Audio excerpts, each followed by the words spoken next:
Hello friends, this is your mentor Rajesh Nagdive and we are discussing the course 3D and after completing the introduction lecture on 3D, now we will discuss about the direction cosines of a vector. Direction cosines of a vector and direction cosines of a line. Uh, Everybody knows that the every vector has line as its support and the vector has a initial point and terminal point and it has a fixed direction, right?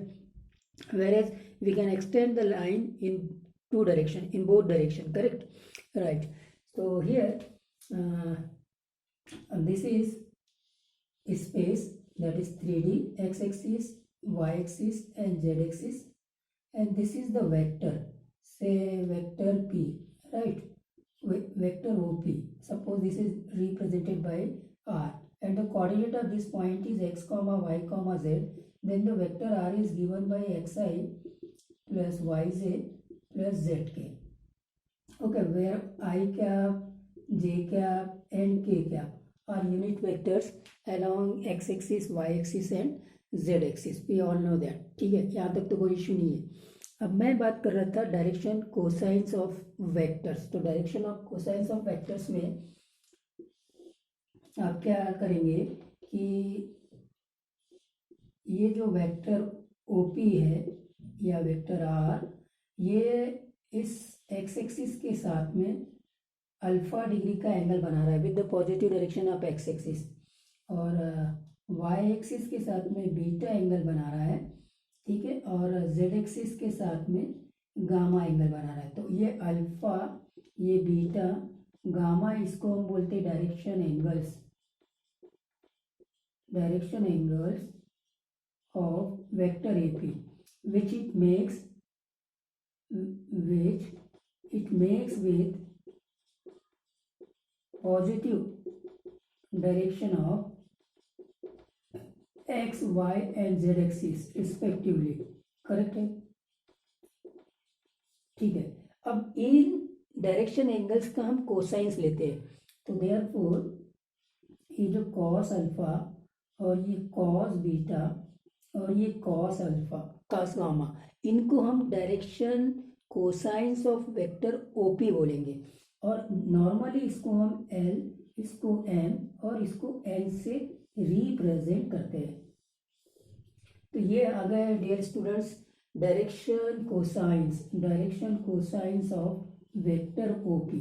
ठीक है, एक इसके direction cosines है vector OP के, where alpha beta gamma are the angles made by this vector OP with the positive direction of x axis, y axis and z axis respectively. ये बात clear हो गई?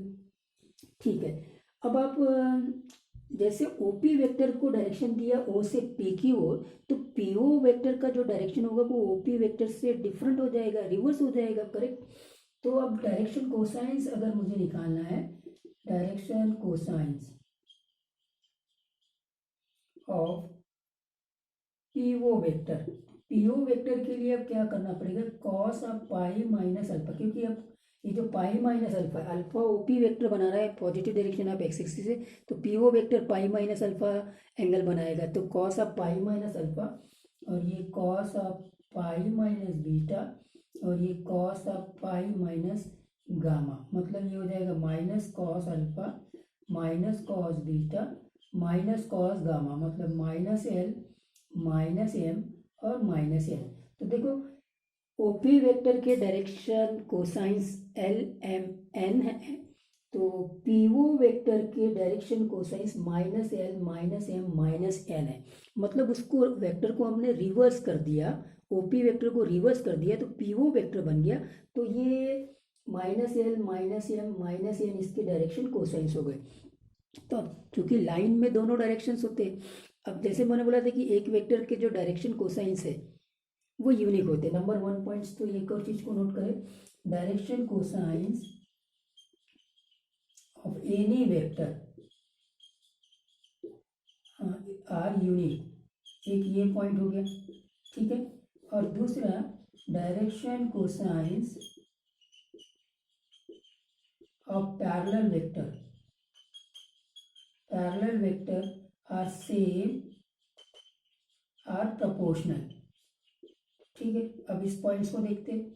अब देखो, अगर पीओ वेक्टर और ओपी वेक्टर की बात करेंगे तो ये एक्चुअली में पैरेलल वेक्टर्स है। डायरेक्शन इनके डिफरेंट है लेकिन सपोर्ट इनका पैरेलल है। करेक्ट है कि नहीं? Okay fine. सॉरी।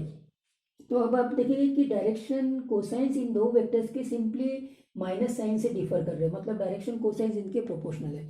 और इस ओपी वेक्टर के डायरेक्शन कोसाइंस यही होंगे, इसके अलावा दूसरे नहीं होंगे। ये जो डायरेक्शन कोसाइंस है ये पीओ वेक्टर्स के हो गए। करेक्ट है? और ये दोनों वेक्टर्स पैरेलल है तो इनके डायरेक्शन कोसाइंस प्रोपोर्शनल हो गए। अगर मान लीजिए एक वेक्टर ऐसा भी है जो इस वेक्टर के पैरेलल है ना, ये सपोज करो R1 वेक्टर हो गया, तो R1 वेक्टर और R वेक्टर दोनों पैरेलल है तो फिर इनके जो डायरेक्शन कोसाइंस है वो सेम ही होंगे। मतलब LMN जो इसके direction cosines R vector OP vector के है वही डायरेक्शन कोसाइंस आपके वेक्टर R1 के होंगे। ठीक है, ये बात भी क्लियर होगी।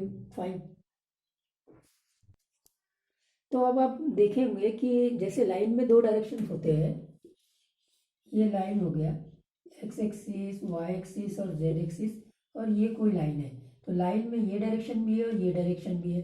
तो इसीलिए अब आप क्या करो, एल एम एन, ये एक सेट हो गया और दूसरा माइनस एल माइनस एम और ये माइनस एन, ये दूसरा सेट हो गया डायरेक्शन कोसाइंस के। ठीक है कि नहीं? तो डायरेक्शन कोसाइंस ऑफ लाइन ये हो गए। तो एक्चुअली में डायरेक्ट लाइन के जो डायरेक्शन कोसाइंस हो गए वो दो सेट्स में आ गए, एक तो एल एम एन और दूसरा हो जाएगा माइनस एल माइनस एम और माइनस एन। और वेक्टर्स में क्या है कि एक डायरेक्शन फिक्स हो जाता है। तो जब भी मैंने ओपी वेक्टर और पीओ वेक्टर्स में बताया था, जैसे ये ओपी वेक्टर्स के थे और ये पीओ वेक्टर्स के थे, और आप इसको दूसरे सेंस भी बोल सकते हैं कि ये डायरेक्शन कोसाइंस लाइन के है एल एम एन और लाइन को रिवर्स कर दिए तो फिर डायरेक्शन कोसाइंस उसी लाइन के माइनस एल माइनस एम और माइनस एन हो गए। Got the point? ठीक है साहब, ये बात हो गई। अच्छा, अब इसके बाद में आपने देखा था कि direction cosines of x axis, direction cosines of x axis 1 0 और 0 होते। करेक्ट है? कैसे? क्योंकि ये कॉस 0 है और ये कॉस पाई बाई 2 है। करेक्ट है? और ये कॉस पाई बाई 2 है। क्यों? क्योंकि जो एक्स एक्सिस है वो अपने आप से 0 डिग्री का एंगल बनाएगा, वाई एक्सिस से ये पाई बाई 2 का एंगल बनाता है और जेड एक्सिस से ये पाई बाई 2 का एंगल बनाता है। कॉस 0 1 होगा, cos pi by 2 0, cos pi by 2 0। अब आप इसको एल बोलेंगे, इसको एम बोलेंगे और इसको एन बोलेंगे, तो यहाँ से एक चीज दिख रही है, L square plus M square plus N square equal to 1। ठीक है, एक और चीज को देखते हैं। अगर मैं direction cosines of Y axis की बात करूं तो ये क्या मिलते हैं, 0 1 0, मतलब ये आपका कॉस पाई बाई 2, ये आपका कॉस 0 और ये कॉस पाई बाई 2।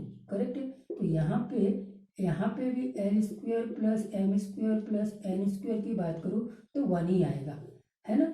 और similarly direction cosines of Z axis की बात करें तो ये क्या है, 0 0 1, और यहाँ पे भी L square plus M square plus N square equal to 1 होता है। अब नेक्स्ट पॉइंट पे आते हैं। नेक्स्ट पॉइंट आपका क्या होगा, अब जैसे कि हमने ये वेक्टर आर ले लिया, ये वेक्टर आर लिया हमने 3D में। ठीक है, suppose this is vector R, this is point P, X comma Y comma Z है। तो आर वेक्टर कैसे दिया जाएगा, X I plus Y Z plus Z के।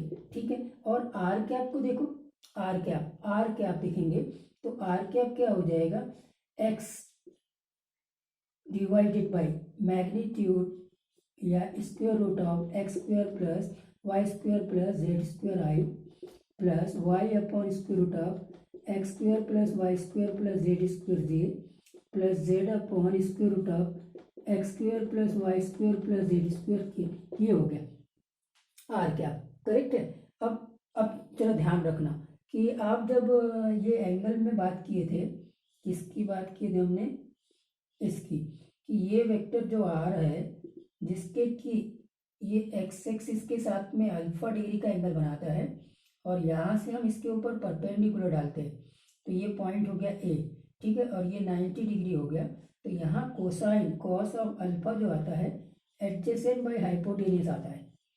एडजेसेंट बाय हाइपोटेनियस, ये 90 डिग्री है और ये एंगल अल्फा, तो इसके लिए ये 90 डिग्री के लिए तो ये हाइपोटेनियस ये हो गया, ठीक है। तो नीचे में ये मैग्नीट्यूड ऑफ आर आ गया, ठीक है। और इसके लिए जो एडजेसेंट होगा वो ये होगा, मतलब अगर इसके coordinate X comma Y comma Z है तो ये एक्स हो जाएगा, तो इसीलिए एक्स जो होगा वो magnitude of r into cos alpha होगा, करेक्ट है कि नहीं। तो मैग्नीट्यूड ऑफ आर मतलब square root of x square plus Y square plus Z square to cos alpha, मतलब cos alpha is equal to x upon square root of x square plus Y square plus Z square, ये होगा कि नहीं होगा, ठीक है, कोई issue नहीं होना चाहिए। तो स्टूडेंट्स अब आप देखेंगे कि ये इसको मैं कॉस अल्फा लिख सकता हूँ, सिमिलरली कॉस बीटा क्या होगा बोलो, similarly cos beta Y upon square root of x square plus Y square plus Z square होगा, और cos gamma Z upon square root of x square plus Y square plus Z square होगा। तो are के आपको क्या लिखेंगे आप, अब आर के आपको आप लिखेंगे कॉस अल्फा आई प्लस कॉस बीटा जे प्लस कॉस गामा के, करेक्ट है।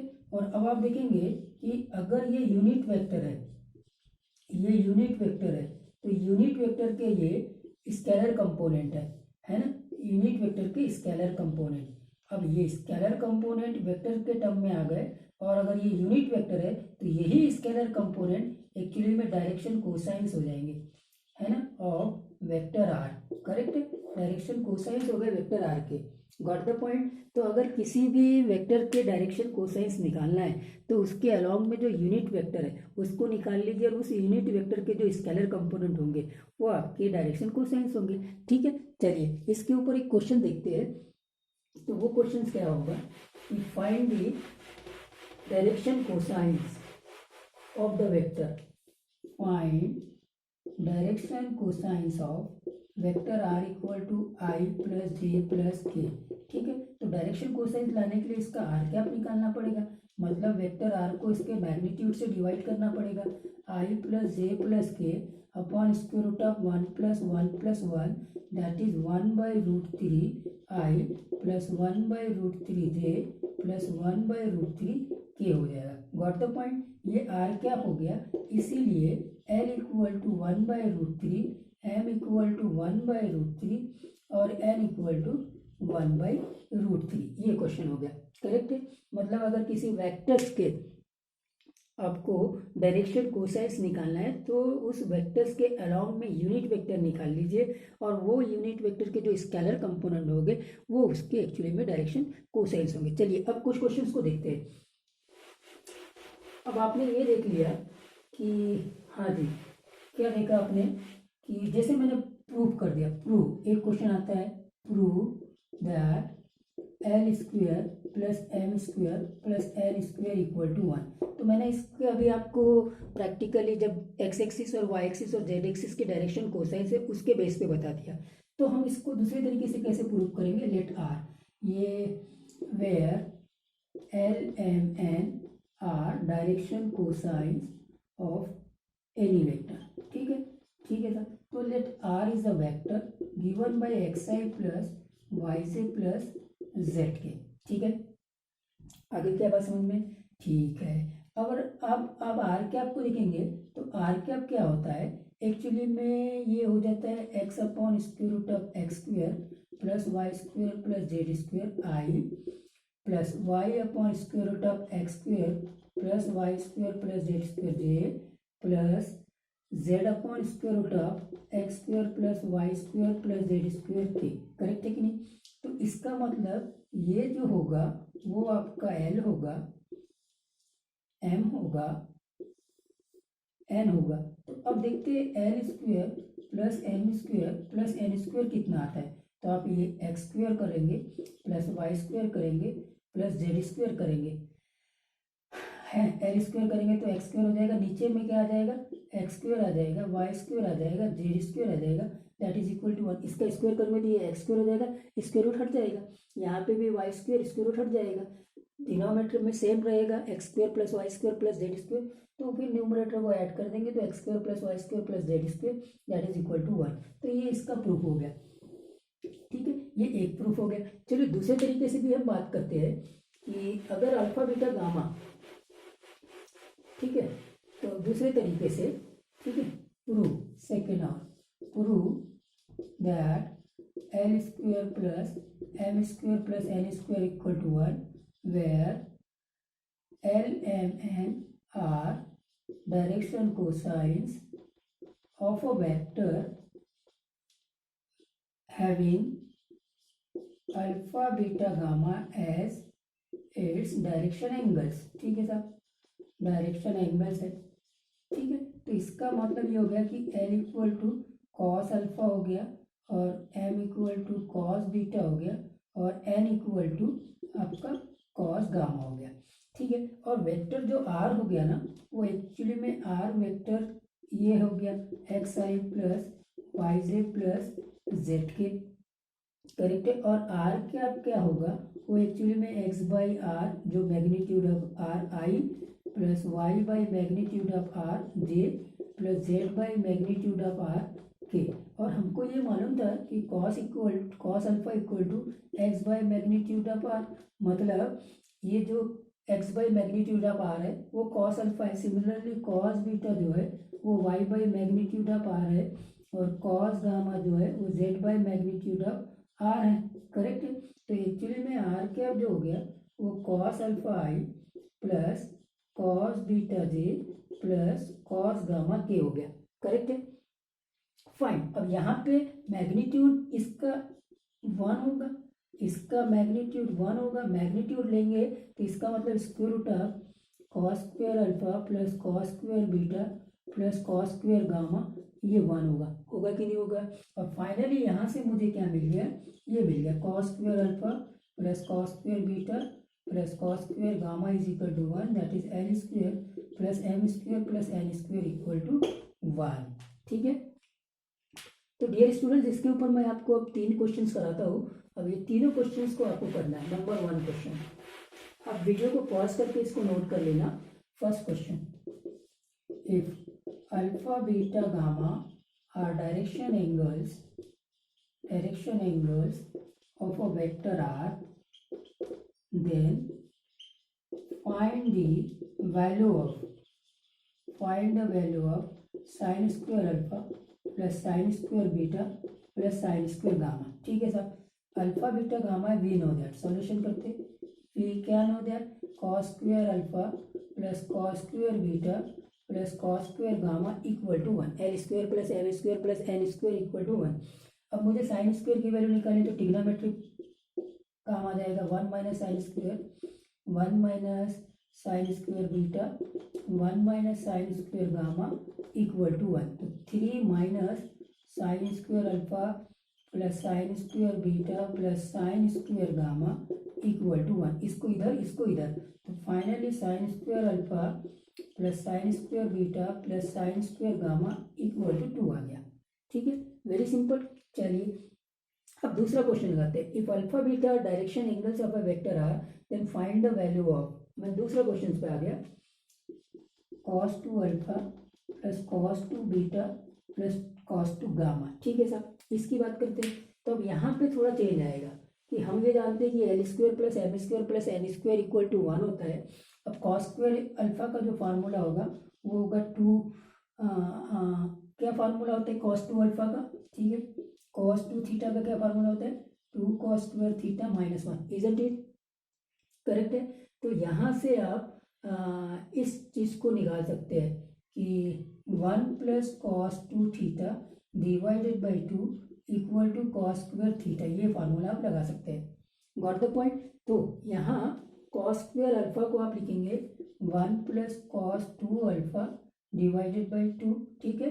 यहाँ 1 plus cos 2 beta divided by 2, 1 plus cos 2 gamma divided by 2, that is equal to 1।